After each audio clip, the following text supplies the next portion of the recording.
सोनी देवी लाल बिहारी माता। अच्छा, ये कितना? 97 अच्छा। 12 बजे रात को आकर नाम लिखवा के गया। हाँ। हाँ।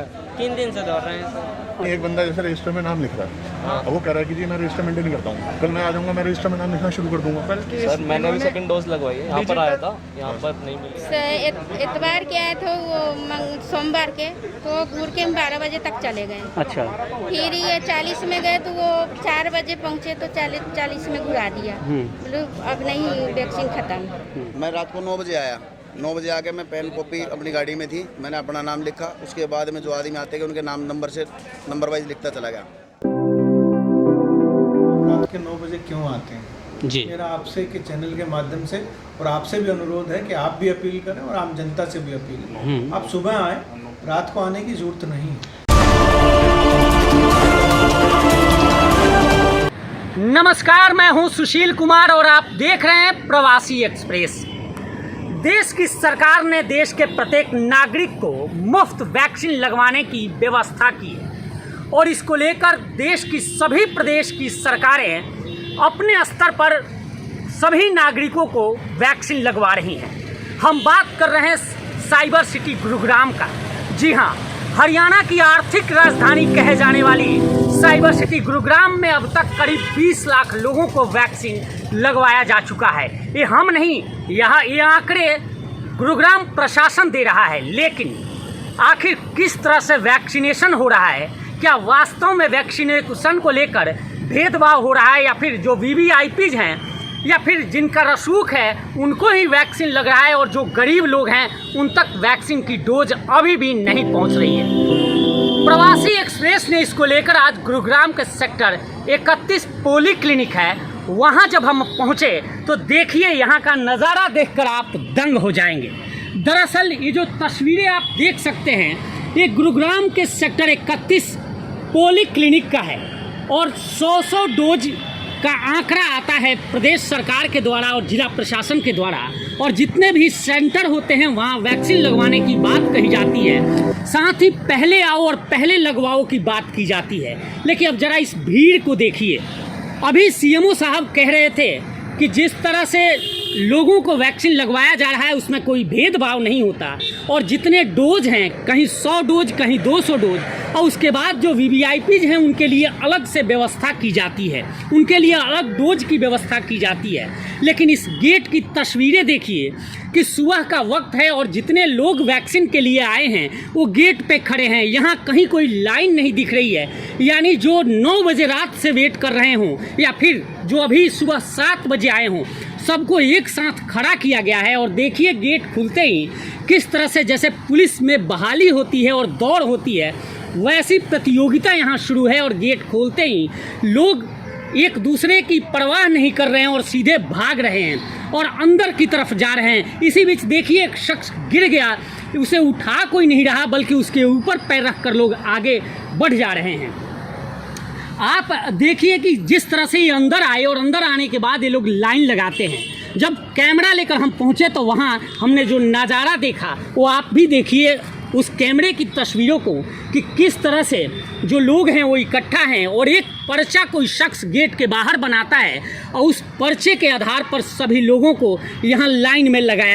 आखिर वो शख्स कौन है? वो कोई प्राइवेट शख्स होता है, यानी अगर मैं या आप कोई भी शख्स अगर उस लाइन में खड़ा है तो वो एक ऐसे ही पर्चा बना लेता है और उसमें सबका नाम लिखता है, और इसका खामियाजा वे लोग भुगतते हैं जो रात 9 बजे से या 12 बजे से लाइन लगाकर खड़े होते हैं। वो ऐसे शख्सों का नाम लिखता है और नाम लिखकर अपने लोगों को वैक्सीन लगवाई जाती है। हमने जब बात की, आइए सुनिए कि इन लोगों का दर्द। कई लोग तो ऐसे हैं जो 3-3 बार 4-4 बार से आ रहे हैं लेकिन उन्हें वैक्सीन नहीं लगता और उनका नंबर आते आते डोज खत्म करने की बात कही जाती है। इतना ही नहीं, कुछ लोगों ने तो यह भी कहा कि जो 100 डोज की बात होती है उसमें मात्र 80 डोज लगाए जाते हैं और 20 डोज वीवीआईपीज के नाम पे सुरक्षित रख लिए जाते हैं और उन्हें 1 बजे के बाद वह डोज उन्हें लगाया जाता है जो वीवीआईपीज है।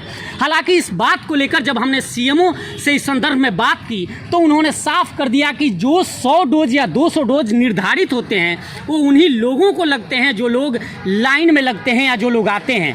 जो वीवीआईपीज हैं उनके लिए एक्स्ट्रा डोज की व्यवस्था की जाती है, लेकिन ये सब कथनी है, करनी आपके सामने है। आप देखिए, आइए जानते हैं कुछ लोगों से कि क्या कुछ दिक्कतों का सामना इन्हें करना पड़ रहा है। निशु जी मैं गुड़गांव में रहता हूँ जी। यहाँ पे थोड़ा सिस्टम जो है नहीं, 100 स्लॉट हैं, लेकिन लोग आए हुए हैं, तकलीफ हो रही है। कोई भी जनता के रिप्रेजेंटेटिव अपना कॉपी पेन उठा के लिख देते हैं, फिर सुबह आके अपना नाम करवा देते हैं। सरकार को थोड़ा सिस्टम बनाना चाहिए, या तो टोकन बांटे या कुछ करें जिससे कि लोगों को असुविधा ना हो। कितने बजे से आप आए थे? सर 12-1 बजे से लोग लगे हुए हैं लाइन में यहाँ पे। आपका नंबर कितना है, कितने बजे आए थे? हमारा नंबर पता नहीं, वो टोकन नंबर नहीं मिला तो कुछ नहीं मिल रहा है यहाँ पे लोगों ने अपने हाथों पे ऐसे नाम लिख लिया, लाइन में लग गए। रजिस्टर ऐसी किसी ने रजिस्टर बना दिया, जो पुरानी पर्ची थी वो फाड़ दी, नई वाली बना ली। ये चल रहा है यहाँ पे। हमारा तो लिखे नहीं है सर। वो देखो क्या नाम है आपका? रमेश कुमार है सर, मैं ऑटो ड्राइवर हूँ। मैं 4 बजे आया हुआ तीसरी बार आ रहे हूँ। हैं। 4 बजे सवारी लेकर आया, 5-6 लोग और लगा रहा था, उनको भी लेकर आया। मेरे नंबर नहीं लिखा गया, नाम लिखा गया। कितने बजे आए हो? 4 बजे आया था सर। 4 बजे से। तो क्यों नहीं नंबर लिखा गया? सर ये भीड़ बहुत ज़्यादा थी, तो इसने बोले कि नंबर जिसका जो तो क्यों यहाँ से टोकन वगैरह? पहले हम 3 घंटे खड़े होके गए थे। तो क्या दिक्कत क्या है कि लाइन में लगती हैं फिर नहीं होता? भाई साहब अनिल कुमार। अनिल जी कितनी बार लगे हो लाइन में? ये तो तीसरी बार में आया हूँ सर। 2 बार क्या हुआ? 2 बार वापस चले गए। क्यों? 100 के बाद लगता ही नहीं है सर। अच्छा, ने सुना, ये दर्द है उन प्रवासियों का, ये दर्द है उन गरीबों का जिनकी आवाज़ शायद प्रदेश के खट्टर सरकार या जिला प्रशासन तक नहीं पहुंच पाती। और ये लोग दिहाड़ी मजदूरी का काम करते हैं और उनका जब नंबर आता है वो अपना काम काज छोड़कर वो कमाते हैं तो खाते हैं, लेकिन जब उनका नंबर आता है तब तक वैक्सीन का डोज खत्म हो जाता है। हालांकि प्रशासन अलग ही पीठ थपथपा रहा है कि लगभग 20 लाख लोगों को हमने डोजें लगवाई है। आखिर दिक्कतें कहाँ हैं? एक शख्स से जब हमने बात की तो उसने साफ कर दिया कि यहाँ प्रशासन के तरफ से, यानी स्वास्थ्य विभाग के तरफ से, इस क्लिनिक के तरफ से कोई ऐसा शख्स नहीं जो इन्हें टोकन दे या फिर इनको रजिस्टर्ड करे कि कौन शख्स पहले आ रहा है, कौन शख्स बाद में आ रहा है, और उसको उस तरह से लाइन लगवाए। ऐसी कोई व्यवस्था नहीं, और यही वजह है कि लोग रात से आकर वैक्सीन के लिए लाइन में लगते हैं और उन्हें वैक्सीन लग नहीं पाता। मेरा नाम है फिरोज। अच्छा, हम यहाँ आए, नंबर लगाए, उस जगह नंबर लगा के वहीं पे रहते हैं। तब तक बंदा कोई आके यहाँ देखते हैं। हमने पहले सबसे आगे नंबर लगाया, 2-4-10 बंदे के पीछे लगाया। अभी पीछे होते होते होते 70 बंदे के पीछे हो गया मैं।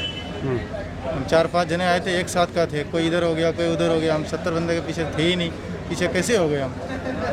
हमने इन सभी समस्याओं को लेकर जो गुरुग्राम के सिविल सर्जन हैं वीरेंद्र यादव, उनसे बात की और उन्होंने तो पहले इस बात को पूरी तरह खारिज कर दिया, लेकिन जैसे ही हमने उनको यह तस्वीरें दिखाई कि क्या हाल है पॉलीक्लिनिक का और किस तरह से ये बदहाली छाई हुई है, और आप जिस तरफ से कहते हैं कि लोगों को टोकन दिया जा रहा है जबकि लोगों के हाथों पे नंबर लगाया जा रहा है, साथ ही वहाँ जो दबंग हैं वो आते हैं और पहले वैक्सीन लगवा कर चले जाते हैं, जबकि जो लोग लाइन में खड़े हैं वो वैसे के वैसे रह जाते हैं। और यही वजह है कि 2 से 3 दिन तक वो आते हैं लगातार, और कभी उनका नंबर लगता है तो उन्हें वैक्सीन की पहली या दूसरी डोज लग पाती है। आइए सुनवाते हैं कि आखिर सिविल सर्जन का क्या कुछ कहना है। पहले पाव के आधार पर ही कार्रवाई चल रही है। जो पहले आएंगे लोग उन्हीं को वैक्सीनेशन लगेगी। हमने ऑफलाइन सेशन कैमरे पहली बात तो मैं आपसे ये कहना चाहता हूँ कि आप रात के 9 बजे क्यों आते हैं जी। मेरा आपसे के चैनल के माध्यम से और आपसे भी अनुरोध है कि आप भी अपील करें और आम जनता से भी अपील करें। आप सुबह आए, रात को आने की जरूरत नहीं है। टोकन सुन लीजिए आप पहले। टोकन सिविल डिफेंस आपको सुबह बांटती है, 9 बजे खुलने के बाद ही बैठते हैं। फिर भी यदि अगर कोई सेक्टर 31 में सच कोई इशू है, मैं इसके बारे में DIO को बोलता हूँ। और मेरे आपके चैनल के माध्यम से अनुरोध है सभी से, आप अननेसेसरी कृपया करके रात को लाइन ना लगाया करें। सुबह 9 बजे से पहले टोकन डिस्ट्रीब्यूट नहीं होते। सुबह 9 बजे ही या उससे पहले 1 घंटा पहले ही आना करें, ताकि अननेसेसरली आपको वेट ना करना पड़े। वैक्सीन की मात्रा जो है 200 से 300 डोजेज ही एक सेंटर पर उपलब्ध है, और जिसमें फर्स्ट और सेकंड डोजेज 50-50% है। इससे ज़्यादा टोकन डिस्ट्रीब्यूट नहीं किए जाते। जो 100 लोगों की लिस्ट आती है आपके द्वारा सभी को, कि जो 100 लिस्ट 100 लोगों को ही लगाई जाएगी वैक्सीन, 100 डोज की बात आती है, तो उसमें 20 डोज रख लिए जाते हैं VVIPs के लिए। ऐसा कहीं नहीं है। ये अगर ऐसा है तो आप मुझे बताएं, उसके खिलाफ एक्शन किया जाए। आपने सीएमओ साहब को भी सुना कि किस तरह से वो हवाला दे रहे हैं कि सब कुछ ठीक ठाक चल रहा है और बेहतरीन तरीके से वैक्सीनेशन का कार्य हो रहा है। लेकिन हालात आपके सामने हैं, ये फैसला आप खुद कीजिए कि एक तरफ प्रशासन क्या कुछ कह रहा है और एक तरफ एक गरीब लोग जो वैक्सीनेशन के लिए आते हैं उनका दर्द किस तरह से छलक रहा है। हालांकि एक हमने आपको एक वैक्सीनेशन सेंटर का हाल दिखाया है, जबकि ऐसा ही हाल लगभग गुरुग्राम में हर जगह है और आरोप यहाँ तक लगते हैं। हालांकि प्रवासी एक्सप्रेस इन आरोपों की सच्चाई तक नहीं पहुँचा है, लेकिन आरोप तो यहाँ तक लग रहे हैं कि जो लोग हैं अंदर कर्मचारी हैं, अधिकारी हैं, वो पैसे लेकर ऐसे लोगों को शामिल करते हैं और जो वीवीआईपी डोज के नाम पर वैक्सीन दी जाती है वो उन लोगों को लगाया जाता है जो रकम जमा करते हैं। हालांकि ये जांच का विषय है और सीएमओ साहब ने इस पर संज्ञान लिया है। देखना है अब कि आखिर अब इन वैक्सीनेशन सेंटर्स के हालात कब तक बदल पाते हैं और वैसे लोग जो सब कुछ छोड़कर वैक्सीनेशन के लिए लाइन में लगते हैं, जो गरीब होते हैं, प्रवासी होते हैं, उनको वैक्सीनेशन का प्रॉपर डोज कब तक लग पाता है। फिलहाल इस पेशकश में इतना ही। देखते रहिए प्रवासी एक्सप्रेस।